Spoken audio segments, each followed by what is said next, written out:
And viewers, ఎండాకాలం వచ్చేస్తుంది కదా. ఎండాకాలం అనే కాదు, అన్ని కాలంలోనూ సున్నిపిండి బెస్ట్ కదా. అసలు సబ్బుల కంటే ఇది చాలా బెస్ట్ కదా. ఎలా తయారు చేశాను అంటే, ఒక 100 గ్రామ్స్ వట్టివేరు, ఒక 100 గ్రామ్స్ బావంచాలు, ఒక 100 గ్రామ్స్ పెసలు, ఒక 100 గ్రామ్స్ శనగలు, ఈ రెండు మాత్రం మిక్సీ పట్టానండి. ఒక 100 గ్రామ్స్ బియ్యపిండి, బావంచాలు, వట్టివేళ్ళు,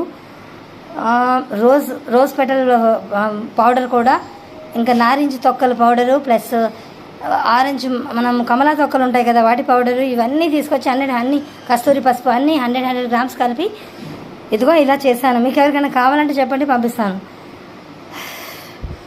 మనీకేనండి. సరే ఒకసారి ఈ సున్నిపిండి ఇంగ్రీడియంట్స్ మీకు అందరికీ నచ్చినట్టయితే లైక్ చేయండి, సబ్స్క్రైబ్ చేయండి నా ఛానల్ని ప్లీజ్.